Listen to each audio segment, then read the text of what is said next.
¿Puede un lugar tan vasto y misterioso como el océano ser alguna vez el refugio más seguro del planeta? Durante millones de años, los mares fueron el hogar de criaturas extrañas y peligrosas, un territorio donde el ser humano apenas comenzaba a dar sus primeros pasos. Sin embargo, hubo un momento específico en la historia tan brutal y caótico que la lógica se invirtió. El agua, usualmente sinónimo de peligro, se convirtió en el único refugio posible. Fue una época en que la tierra firme no ofrecía seguridad. Cada centímetro del suelo estaba plagado de muerte, de gases venenosos, fuego y ceniza. El motivo: una de las mayores catástrofes volcánicas registradas en los anales geológicos del planeta. Lo que estás a punto de descubrir no es solo un hecho histórico, sino una advertencia poderosa de cómo la Tierra puede volverse en contra de sus habitantes. Esta es la historia de la única vez que sumergirse en el océano era más seguro que permanecer en tierra firme. Imagina un mundo sin humanos, un planeta en el que los dinosaurios ya habían desaparecido y los mamíferos apenas comenzaban a reclamar su lugar como los nuevos dominantes de la Tierra. Nos situamos hace aproximadamente 252 millones de años, al final del Pérmico, justo antes de que iniciara el período Triásico. Era una era de transición, de construcción y de destrucción. Durante el Pérmico tardío, todos los continentes estaban unidos en un único supercontinente, Pangea. Esta vasta masa terrestre era gigantesca, tan grande que su interior sufría extremos climáticos.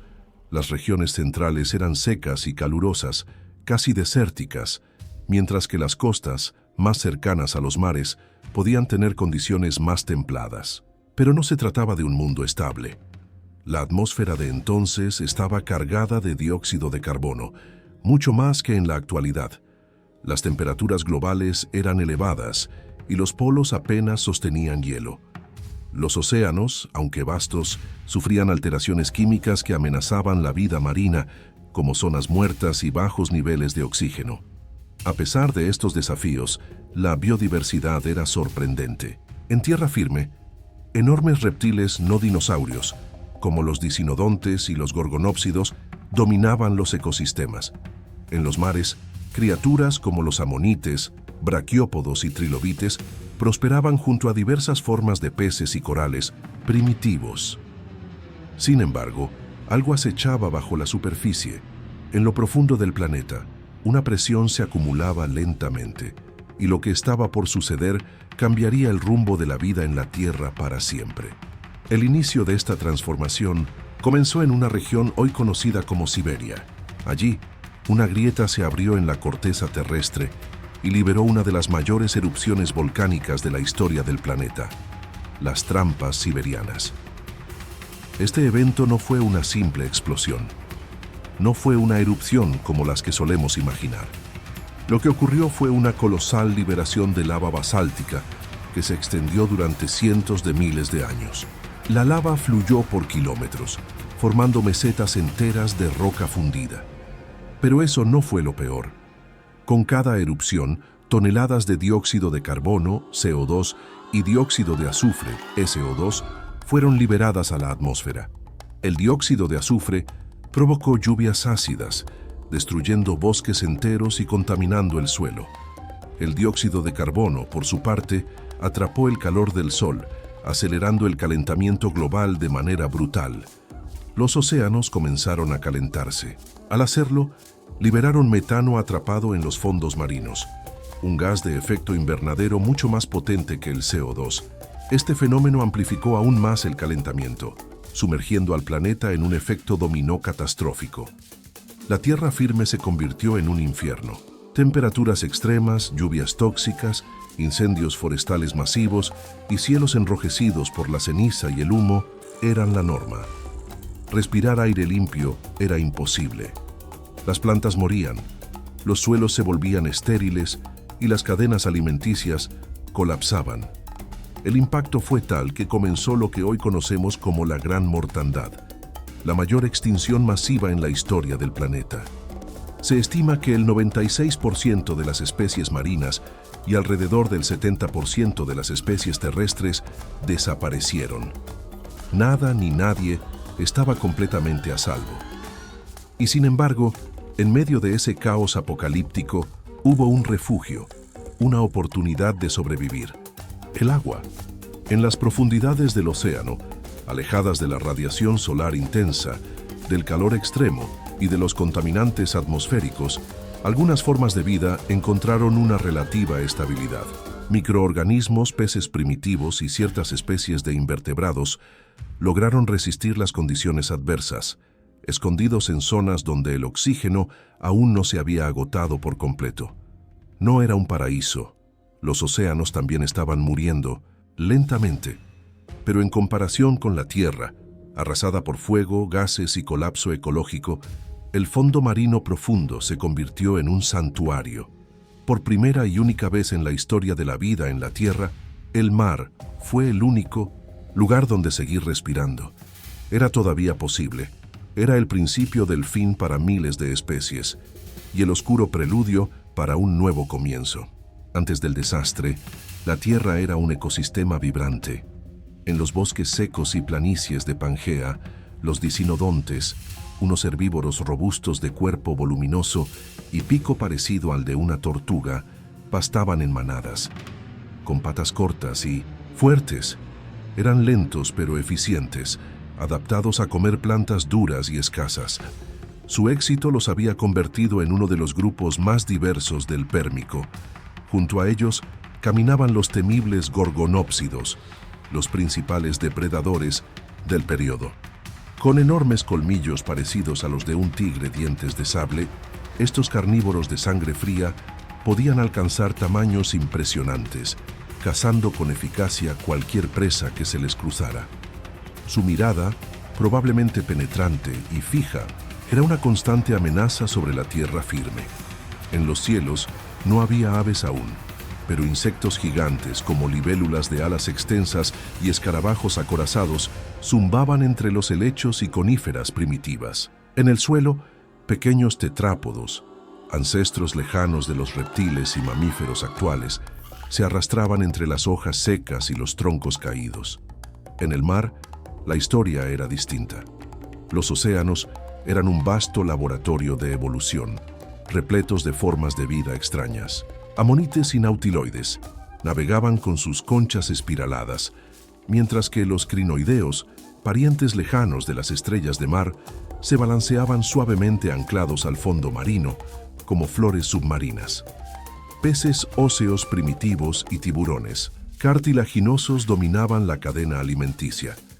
Había corales, aunque muy diferentes a los que conocemos hoy. Eran estructuras simples, sin colores vibrantes, formadas por organismos resistentes que crecían lentamente. Las esponjas, los trilobites, aunque ya en declive, y una rica variedad de moluscos y braquiópodos completaban el mosaico de vida marina. Pero cuando la gran erupción comenzó, la muerte no discriminó.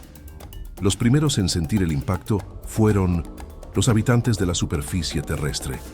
Una oscuridad permanente cubrió el cielo, similar a un invierno nuclear. Las plantas, privadas de luz solar, comenzaron a morir en masa.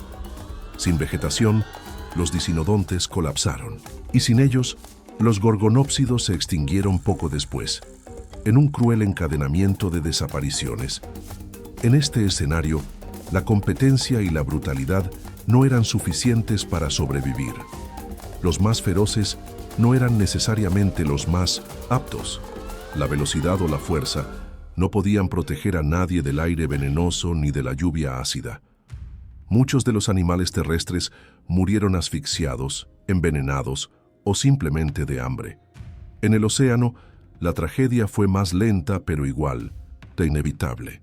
El calor extremo y la liberación de gases provocaron una acidificación de los mares, afectando a criaturas con conchas, como los amonites, que dependían del carbonato cálcico para construir sus estructuras.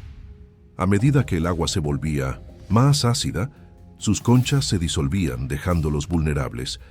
El oxígeno en el agua también comenzó a escasear. grandes áreas del océano se convirtieron en zonas anóxicas, auténticos desiertos submarinos. Muchas especies simplemente se sofocaron en su propio hábitat. La mayoría de los arrecifes desaparecieron. Los trilobites, que habían existido durante cientos de millones de años, fueron finalmente aniquilados. Sin embargo, no todo fue extinción. Algunos pequeños organismos encontraron formas de resistir. Ciertos moluscos, adaptados a ambientes de bajo oxígeno, lograron sobrevivir refugiándose en grietas profundas o migrando a zonas más frías y ricas en nutrientes. Microbios extremófilos prosperaron en condiciones que para otros eran letales, iniciando lentamente el proceso de reconstrucción biológica. Y en un giro de ironía darwiniana, las criaturas más simples, los que no dominaban ni cazaban, ni eran majestuosos ni grandes, fueron los que lograron sobrevivir mejor. En tierra, los únicos que resistieron fueron animales pequeños, de metabolismos lentos y hábitos nocturnos o subterráneos. Estos supervivientes, entre ellos algunos terápsidos primitivos, los ancestros de los mamíferos, cavaban y se escondían bajo tierra, protegidos de la toxicidad de la superficie. Mientras tanto, bajo el agua, las profundidades más remotas se convirtieron en un santuario. No eran lugares cómodos ni abundantes, pero allí, lejos de los gases volcánicos, la luz abrasadora y la contaminación atmosférica, la vida pudo seguir apenas.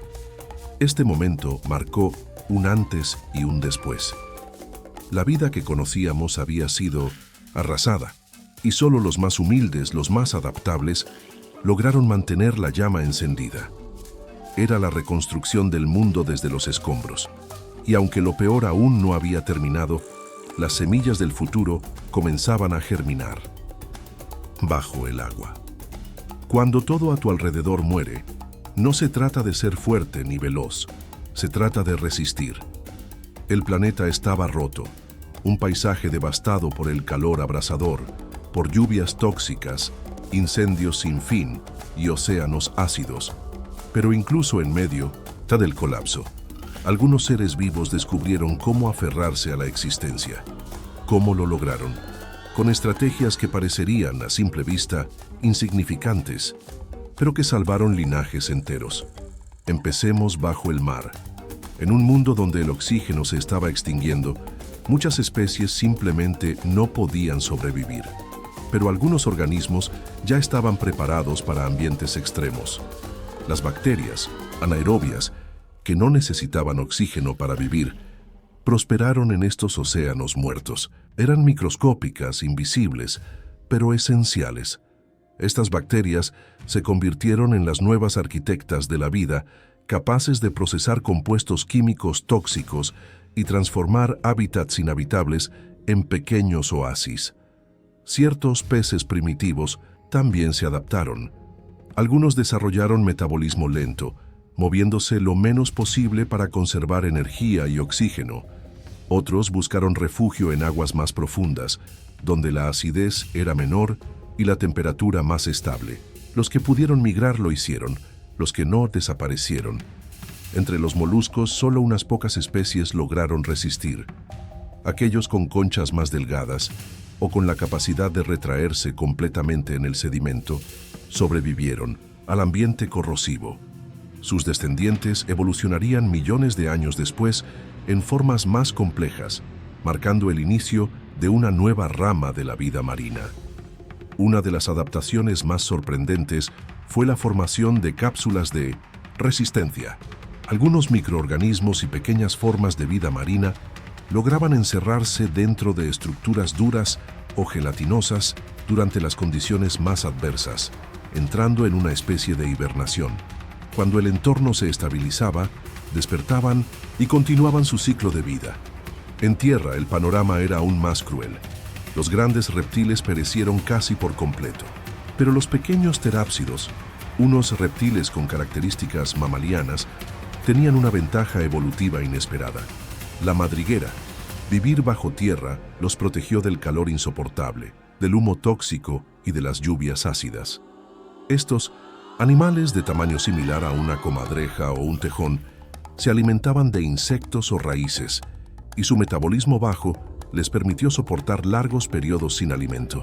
Además, probablemente tenían una forma primitiva de control de temperatura interna, algo que los mamíferos modernos perfeccionarían más adelante. Otra ventaja fue la reproducción con huevos de cáscara dura o incluso el viviparismo, dar a luz crías vivas. Esto aseguraba que la descendencia no tuviera que desarrollarse expuesta a los elementos letales de la superficie. En cuanto a las plantas, las más resistentes fueron aquellas capaces de generar esporas duraderas o de entrar en estados de dormancia durante años. Algunos tipos de musgos y helechos lograron mantenerse con vida en pequeñas bolsas de humedad subterráneas o en grietas rocosas, protegidas del calor extremo. Un factor clave en la supervivencia fue la flexibilidad ecológica. Los organismos que no dependían de un solo alimento o un solo hábitat fueron los que más posibilidades tuvieron. Este rasgo, conocido como generalismo ecológico, fue vital. Mientras las especies especializadas, adaptadas a nichos muy concretos, desaparecieron en masa, los generalistas lograron adaptarse a nuevas condiciones, aunque fueran extremas. Y aún más importante, el tamaño pequeño. Los animales más pequeños requerían menos recursos, podían esconderse con mayor facilidad y toleraban mejor los cambios bruscos. La extinción favoreció lo diminuto, lo discreto, lo resiliente. En resumen, la vida se volvió humilde. Lo que una vez fue un mundo de titanes y cazadores imponentes, se convirtió en un refugio para criaturas diminutas, resistentes y silenciosas. Esta transformación nos recuerda algo profundamente humano, que en los peores momentos no sobrevive quien grita más fuerte o quien domina con violencia, sino quien sabe adaptarse con inteligencia, quien se esconde cuando es necesario, quien resiste en silencio hasta que pase la tormenta. Y eso fue exactamente lo que ocurrió. Las especies que dominarían el mundo millones de años después, incluidos nuestros propios antepasados, no eran los colosos del Pérmico. Eran pequeños animales casi invisibles, escondidos bajo tierra o flotando en las corrientes profundas del mar. La historia les daría otra oportunidad. El mundo estaba listo para comenzar de nuevo, desde sus cimientos. Imagina un mundo que respira fuego. Un mundo donde el cielo se vuelve negro durante años, y luego rojo, y después no hay cielo, solo ceniza. Así fue la Tierra durante la gran mortandad del Pérmico. Pero para entender por qué sucedió, hay que ir al corazón del desastre, a la Tierra misma, que se abrió y comenzó a vomitar muerte. Todo comenzó con una serie de supererupciones volcánicas en una región que hoy conocemos como Siberia. Pero esto no fue una simple cadena de volcanes. Fue algo incomparable. Durante casi 1 millón de años, la corteza terrestre liberó lava de manera continua, cubriendo más de 7 millones de kilómetros cuadrados, un área del tamaño de 1900 Australia, en lo que hoy se llama los traps siberianos. Las consecuencias fueron inmediatas y acumulativas. Estas erupciones liberaron cantidades colosales de dióxido de carbono, CO2 y metano, CH4, a la atmósfera. El CO2 intensificó, el efecto invernadero y el metano, aún más potente, disparó la temperatura global de forma vertiginosa. En tan solo unas decenas de miles de años, un suspiro en términos geológicos, la Tierra se convirtió en una olla a presión. Las temperaturas globales aumentaron hasta en 10 grados Celsius, un cambio brutal. Las estaciones dejaron de ser previsibles. Las sequías extremas arrasaron los continentes, mientras que el calor sin precedentes hirvió los océanos. Pero eso era solo el principio. Los volcanes no solo emitieron gases de efecto invernadero, también liberaron enormes cantidades de dióxido de azufre, SO2, que reaccionó con el vapor de agua para formar lluvias ácidas. Estas precipitaciones destruyeron bosques, envenenaron lagos y alteraron el pH de los suelos. La vida vegetal comenzó a colapsar, y con ella, los ecosistemas enteros. Además, la devastación térmica provocó incendios forestales masivos. Se han encontrado depósitos de carbono quemado en todo el mundo, evidencia de una tierra que ardía sin tregua. El humo y el hollín se elevaron a la atmósfera, bloqueando la luz solar y provocando un enfriamiento temporal, seguido por un calentamiento aún más severo cuando el humo se disipó y el CO2 persistió. En el mar, el desastre tomó otra forma. El aumento de la temperatura redujo la capacidad del agua de retener oxígeno. Esto provocó la formación de enormes zonas anóxicas, áreas sin oxígeno, donde la vida simplemente no podía existir. Pero además, las altas temperaturas provocaron la liberación de clatratos de metano congelados en los fondos oceánicos, amplificando aún más el calentamiento global. Y si eso fuera poco, la combinación de gases volcánicos y materia orgánica en descomposición envenenó la atmósfera. El resultado fue una reducción drástica de la capa de ozono. Los rayos ultravioleta alcanzaban la superficie sin filtro, quemando pieles, mutando ADN, destruyendo tejidos. La luz del sol se volvió letal. Los polos, antes fríos y estables, se derritieron. Los patrones de circulación oceánica cambiaron por completo, alterando la salinidad y temperatura del agua a nivel planetario. Y así, el océano dejó de ser un lugar de vida y se transformó en una trampa mortal, saturada de amoníaco, ácido y sin oxígeno. En tierra, la desertificación fue implacable. Regiones fértiles se convirtieron en páramos secos. Las montañas ardían, las selvas se extinguían, el suelo se volvió infértil, y sin vegetación que lo protegiera, el planeta comenzó a erosionarse desde sus raíces. Y lo más aterrador es que esta catástrofe no fue instantánea. A diferencia del impacto de un asteroide, este apocalipsis duró cientos de miles de años. Un exterminio lento, pero imparable. Cada década, cada siglo, nuevas especies desaparecían. Algunas resistían por un tiempo, pero eventualmente caían. La biodiversidad global descendió a niveles mínimos. El 96% de las especies marinas, el 70% de las especies terrestres, insectos, reptiles, peces, anfibios, plantas. El catálogo de la vida fue rasgado página por página hasta quedar casi vacío. Y entonces, la Tierra quedó en silencio. El silencio de un planeta herido, en pausa, esperando su reconstrucción. Pero incluso en medio de este infierno climático, algunas formas de vida, como vimos antes, lograron persistir. No porque fueran más fuertes, sino porque encontraron maneras de adaptarse a un mundo en colapso.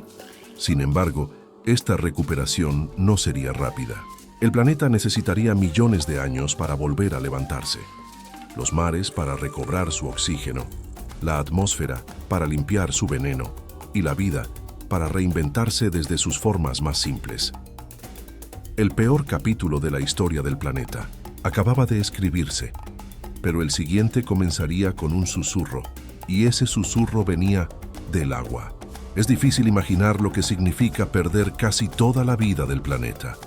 Pero eso fue lo que ocurrió en la extinción masiva del Pérmico-Triásico. No fue simplemente una disminución, fue un colapso global, una asfixia prolongada.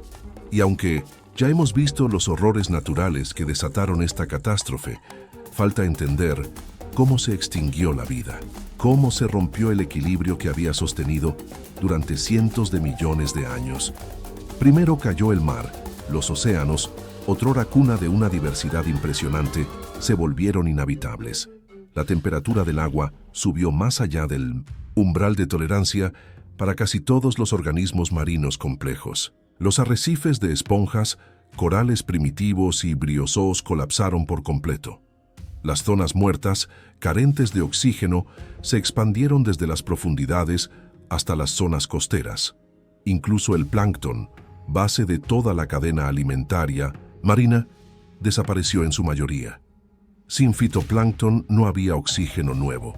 Sin zooplancton no había alimento para peces ni invertebrados. El colapso fue total. Hasta los trilobites, que habían sobrevivido por más de 270 millones de años, incluidas extinciones anteriores, desaparecieron para siempre. Los amonites, los braquiópodos y los peces acorazados fueron cayendo como fichas de dominó. Algunos intentaron migrar, otros sobrevivieron unos cuantos siglos más en rincones lejanos, pero el destino estaba escrito. Lo que una vez fue una red compleja de vida marina se convirtió en una planicie estéril, una tumba líquida. En tierra, la historia no fue distinta. Los bosques desaparecieron, literalmente. Hay registros geológicos que muestran un gap del polen, una ausencia casi total de esporas y semillas fosilizadas en sedimentos de esa época. Los árboles, helechos gigantes y plantas con semilla perecieron. Las llanuras quedaron vacías, los ríos se secaron o se volvieron ácidos.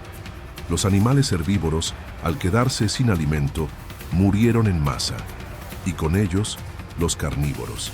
Ecosistemas enteros se desplomaron como castillos de naipes.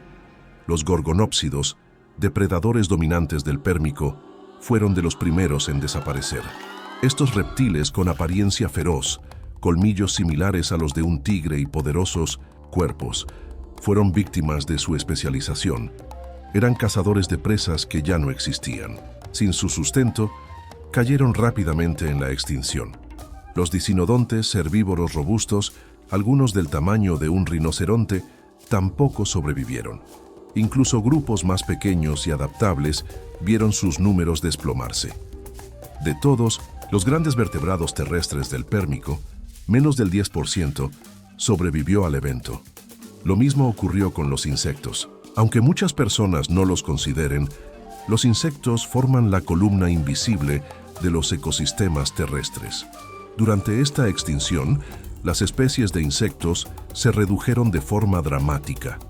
El único evento en toda la historia de la Tierra en que esto ha ocurrido a tal escala. Las causas eran múltiples, pero se retroalimentaban como una espiral de muerte.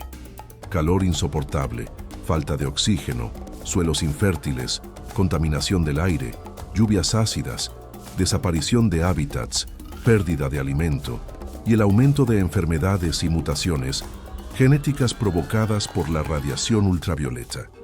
Y sin embargo, aunque todo parecía perdido, no toda la vida fue borrada. Pequeños grupos lograron sobrevivir. Algunos terápsidos excavadores, anfibios semiacuáticos, ciertos peces primitivos, bivalvos resistentes al calor y microorganismos.